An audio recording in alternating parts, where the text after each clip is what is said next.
പിന്നെ ഇന്ന് ബ്രേക്ക്ഫാസ്റ്റ് ഒക്കെ കഴിഞ്ഞപ്പോൾ എന്താണ് കറി വെക്കേണ്ടതെന്നായി. അപ്പോൾ വിചാരിച്ചു മോൾ പറഞ്ഞു മമ്മി എന്തെങ്കിലും ഒന്ന് തട്ടിക്കൂട്ട്, നൈറ്റിലാണെങ്കിൽ ഒരു ഫംഗ്ഷൻ ഉണ്ട് അവിടേക്ക് പോകേണ്ടതല്ലേ. എന്നാൽ ശരി. അപ്പോഴാണ് ഞാൻ ആലോചിച്ചത് ഫ്രിഡ്ജിൽ മീനിരിപ്പുണ്ടല്ലോ എന്ന്.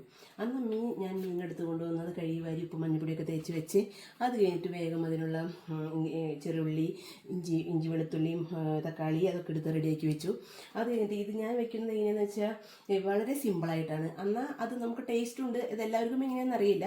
എനിക്ക് ഭയങ്കര ഇഷ്ടമാണ്, മോൾക്കും കുഴപ്പമില്ല. വീട്ടിലാണെങ്കിൽ നാട്ടിലുള്ളപ്പോൾ അമ്മച്ചിക്ക് ഭയങ്കര എരിവ് വേണം, ചേട്ടായിക്ക് എരിവ് കുറയണം, മക്കൾക്കാണ് എരിവ് കുറവ്. എന്നാൽ ഇന്ന് മോളുടെ ഇഷ്ടത്തിനനുസരിച്ച് എരിവ് കുറച്ച് അത് നമുക്ക് ഇഷ്ടമനുസരിച്ച് കൂട്ടാട്ടോ. അന്ന് ഞാൻ ആദ്യം തന്നെ വെളുത്തുള്ളി ചട്ടിയിൽ വെളിച്ചെണ്ണ ഒഴിച്ചേ. എന്നിട്ട് ഞാൻ ഉലുവ പൊട്ടിക്കുകയാണ്. ഉലുവ പൊട്ടിച്ച് കഴിഞ്ഞിട്ട് ഇഞ്ചി വെളുത്തുള്ളി പേസ്റ്റ് ഇടാണേ. അതിന് ചെറുള്ളിയാണ് ഞാൻ ഉപയോഗിക്കുന്നത്. അത് കഴിഞ്ഞ് തക്കാളിയാണ്. പിന്നെ 3 ടീസ്പൂണ് മല്ലിപ്പൊടി, മുളക് പൊടി, 3 ടീസ്പൂൺ മുളക് പൊടി, 1 ടീസ്പൂൺ മല്ലിപ്പൊടിയാണ് കേട്ടോ.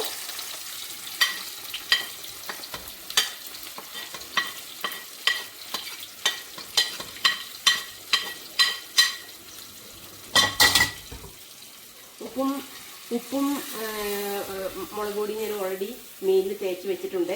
കുടപ്പുളി ഇട്ട വെള്ളം തിളപ്പിക്കാനായിട്ട് വെച്ചിട്ടുണ്ട് കേട്ടോ. ഇതിപ്പോൾ എല്ലാവരും ഇങ്ങനെയാണെന്ന് അറിയില്ല, ഞാൻ എൻ്റെ രീതിയിലാണ്. പക്ഷേ എരിവ് നമുക്ക് കൂട്ടിയും കുറച്ചും ഇടാം, അത് നമ്മുടെ ഇഷ്ടം പോലെ കേട്ടോ.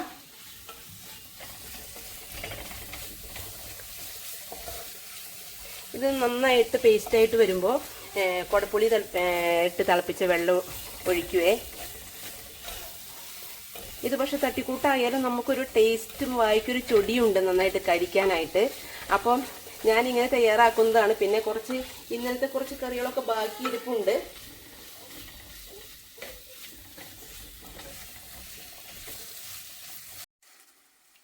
അപ്പോൾ പിന്നെ നമുക്ക് ഇതൊക്കെ പേസ്റ്റ് ആയിട്ടുണ്ട്.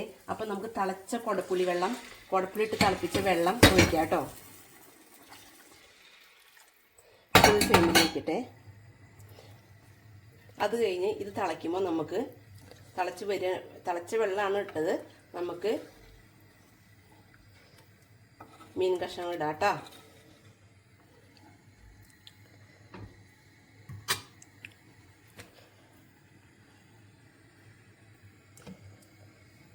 അതുപോലെ തന്നെ കാലത്തൊരു മോർണിംഗ് വാക്കിനും പോയി കഴിഞ്ഞ് വന്നു, തിരക്കായിരുന്നു. അതുകൊണ്ടാണ് ഇന്ന് തിരക്ക് പിടിച്ച് ഇങ്ങനെ ഒരു തട്ടിക്കൂട്ട് ഉണ്ടാക്കാമെന്ന് വിചാരിച്ചേ. ഞാനും മോളും കൊച്ചും കൂടി മോർണിംഗ് വാക്കിന് പോയായിരുന്നേ, ഒന്ന് ഫ്രഷ് ആവാനായിട്ട്. തണുപ്പ് ഒന്ന് കുറഞ്ഞിട്ടുണ്ട് ഇന്നത്തെ ദിവസം, അതുകൊണ്ടാണ് പോയത് കാലത്ത് തന്നെ. അല്ലെങ്കിൽ വൈകുന്നേരമാണ് പോകാറുള്ളത്.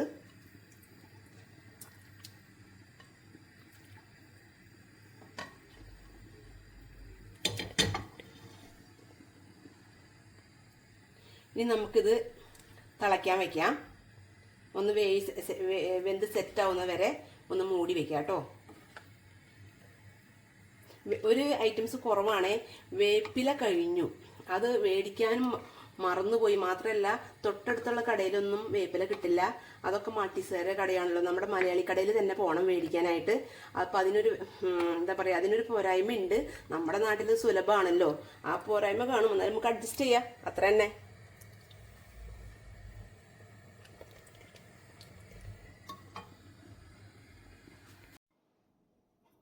അപ്പോഴേ നമ്മുടെ കറി റെഡി ആയിട്ടുണ്ട്.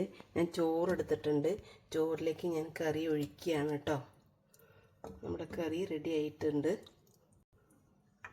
എന്നിട്ട് ചോറ് ഇങ്ങനെ നമുക്ക് വിശക്കുമ്പോഴേ കമുക്ക് മൂന്ന് ഇങ്ങനെ തിന്നാലേ നല്ല ടേസ്റ്റാണ്. ഉപ്പ് ഓക്കെ. നാളെ കാണാം.